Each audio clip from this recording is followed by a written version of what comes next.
Now, as you regular viewers would have already known, we've actually already reviewed the new C Class, and to be honest, we're really impressed with it.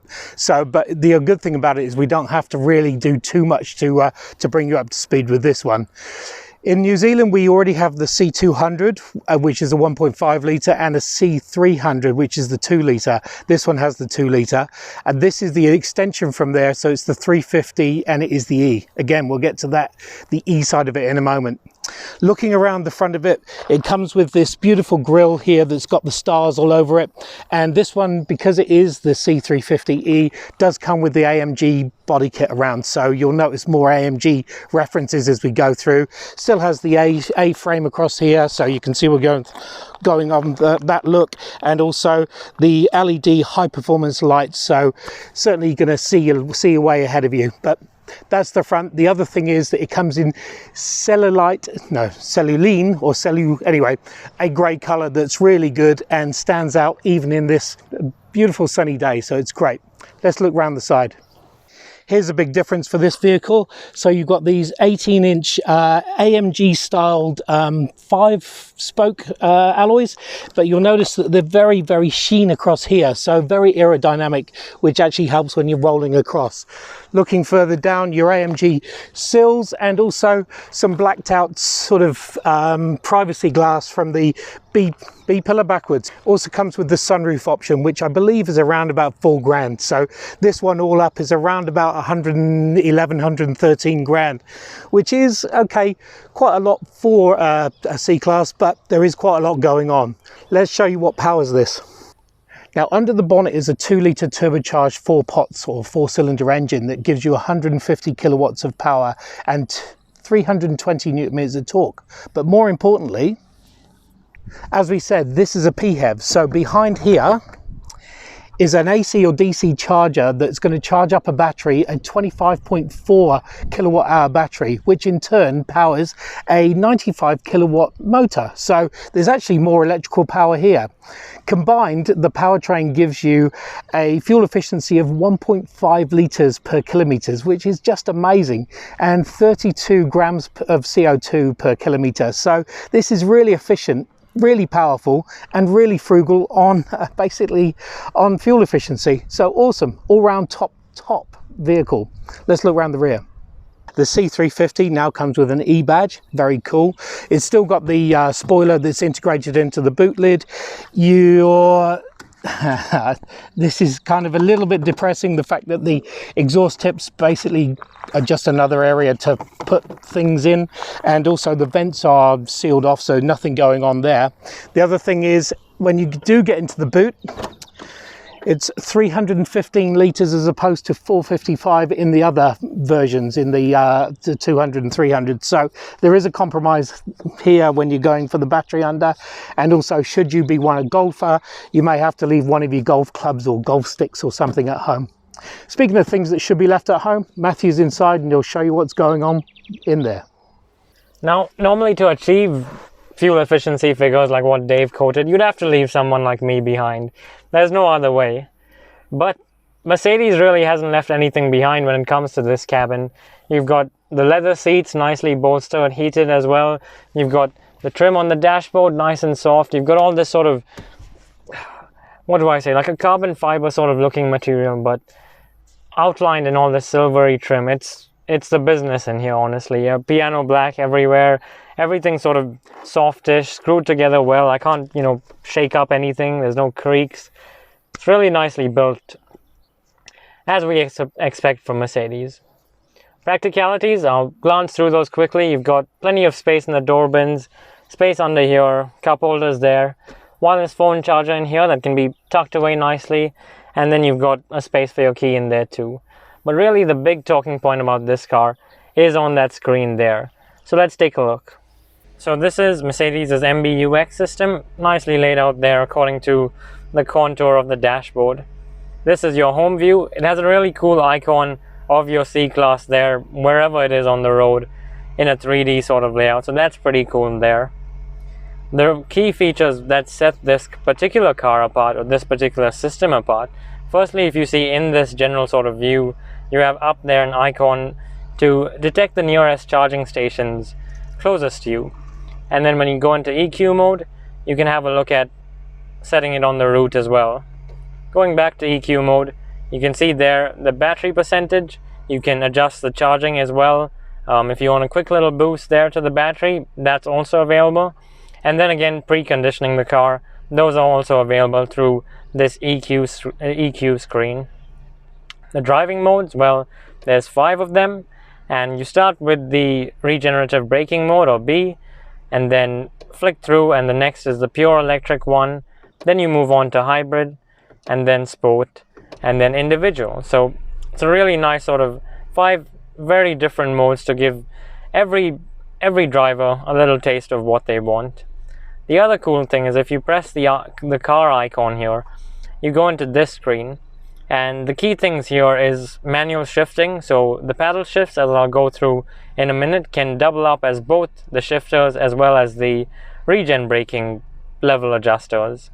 Now this steering wheel here has Mercedes' biplane sort of look there. It's nicely covered in leather, you've got your thumb grips, a flat bottom too, so it does feel sporty. All of your buttons here are the haptic style, just like on the E Class and the S Class. And on the right side here you have your adaptive cruise control, your controls for the screen in front of you. Then on the left side, your voice commands and audio and phone settings and all that stuff. The paddle shifters behind here you can see are attached to the steering wheel, and they can control either the regenerative braking or, as I showed you just now, the manual shifting. That's a mode that you can enable through the central infotainment screen. Looking ahead and the screen in front of the driver, well, currently I've got it set up in an analog style look with the speed on the left and the rev count on the right. But you can also see there are a couple of other gauges. So an EQ gauge there, which shows you if you're either using the battery or recharging it. Then on the bottom there, a battery recharge level indicator too.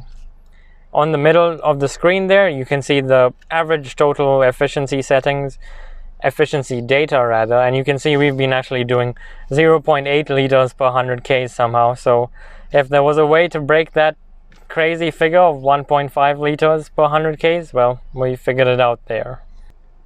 So as you've just seen, there's lots of things added to the driving effects of the car, and with the addition of that battery pack in the rear, this should make for a pretty nicely driving C Class. So let's go and take a look.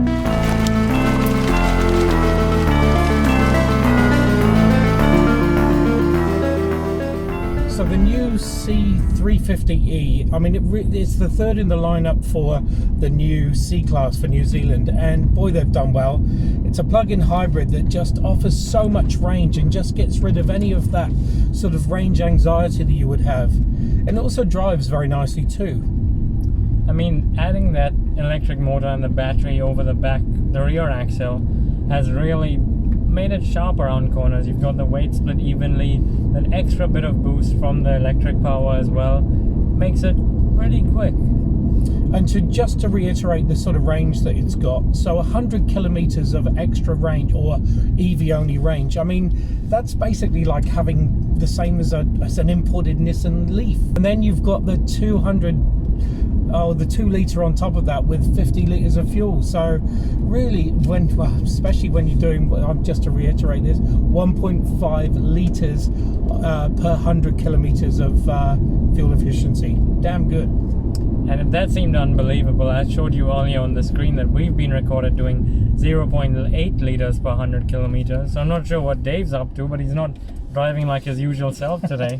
Yeah, I really need to up it. There is a feel when you move into the fuel side of things. So when it does move from EV only or EV over to petrol, there is a little bit of a surge. It's not like it's seamless when it cuts in, but it just, the 9-speed box just keeps going through the gears beautifully. It is really smooth on the road, and again, all those little things like the aerodynamic wheels and the notches and all that stuff all help with that fuel efficiency and that feeling of smoothness. And inside here, I mean, the ride has been soft. It's been, we're not really feeling any bumps. There's not much road noise either coming through. It's a nice place to be. Yep, The 12-inch screen here, I mean, really does have everything you need as far as data goes, and certainly when it comes to the electrical side of things, or the sort of EV side of things, you can, as Matthew pointed out, you can see where the chargers are, and the fact that it does fast charging up to 55 kilowatts is a real bonus. So you can actually recharge fully up in about an hour, and or if you're at home on a 7.4 kilowatt charger, it takes about 3.5 hours. So that's not bad. You can do your probably 2 days worth of general or of regular commutes for bugger all, actually. It really makes sense in the way that it's so efficient and how it uses the power too. I think that's the key thing to highlight here, and yeah, very impressive. I'm just staring at 0.9 litres per 100 kilometres. That's great, and that's when you're kicking it quite a lot. Well, you know, within reason. The rest of it is just pure C Class, and pure new C Class. So it's comfortable to drive. The seats are figure hugging. There's room in the back, not massive room in the back, but enough room in the back, and every bit of technical screen is great. It's a nice drive, and you get, of course, all those bits of luxury all trickled down from the S Class and the E Class, so you know they're high quality, and you know the graphics are really sharp and all that stuff. So it is very much in its appeal, a baby S Class, and it feels like it for sure. Though I will still say, at nearly 115,000 for this particular model, it is getting up there in my books for a C Class, and at this stage I'll probably be looking at an E or 4 Nissan Leafs.